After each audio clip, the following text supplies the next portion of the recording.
Good day, everyone. So I'm going to do a little review on this Vision GS. It's the one that stays on my rig the most. Not only that, but coming up in a little bit, we're going to have to remove that from the R21 and put that on. So, and I'm sure you don't want to go through all the hassle of having to do it, so we're just gonna take this and just there we go. So I didn't think I'd bore you guys with all the stuff putting this on. Just give you some highlights. Now I was trying to sort it out, put it on. Thought I'd put the bracket on first and then put the screen on. I was handling the bracket. The screen flipped out of my hand, landed down on my rig, and I just, drop. Oh my God. But no damage. It's working. Not a mark. Aluminum framing on the back, so not a scuff, scratch, or nothing. So pretty tough. Not supposed to be. And so a couple little hints putting this on. This is screen came up. I accidentally touched it. So that's not the first screen that popped up. It's just a matter of plugging it in and play. Now it does come with an extra cable for anybody that wants to use it as a something on another base, I guess, instead of using MOZA stuff. So they do give you a cable that will reach to the computer, the USB port. I think the plug-in is, but wrong.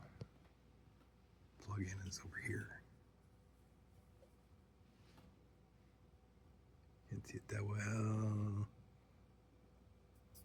There we go, it's right there anyways.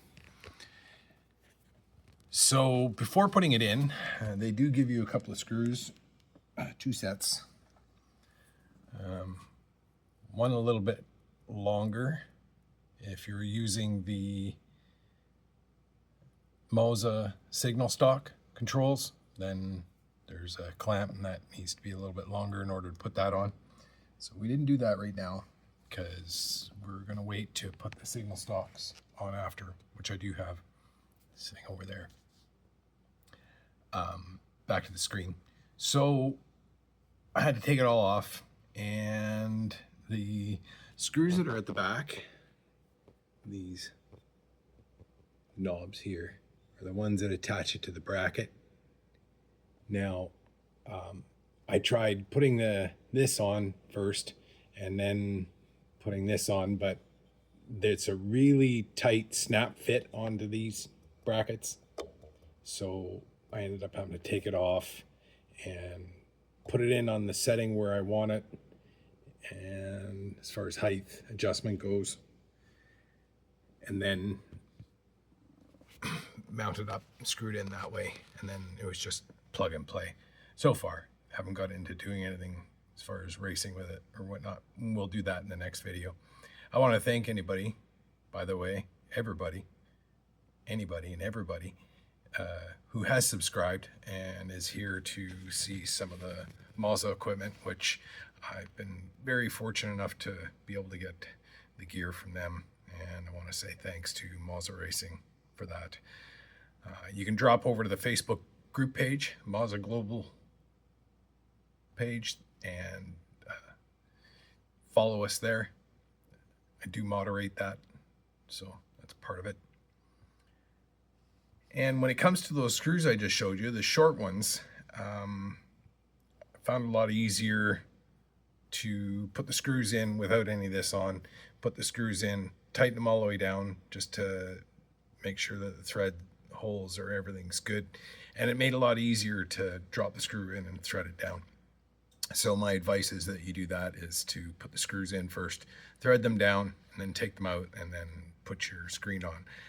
Set your adjustment where you think it should be, put the screen together, make sure the wire that is right there that plugs in the back of the base, which is the R21, goes underneath first and then to the back, and then screw your dash down. So I want to thank everybody who has subscribed and liked videos. We're going to be back shortly here. Just going to get into some racing and we'll see how the screen works for now. And we'll see y'all on the next video. And we'll highlight a little bit more on the CM2 dash display.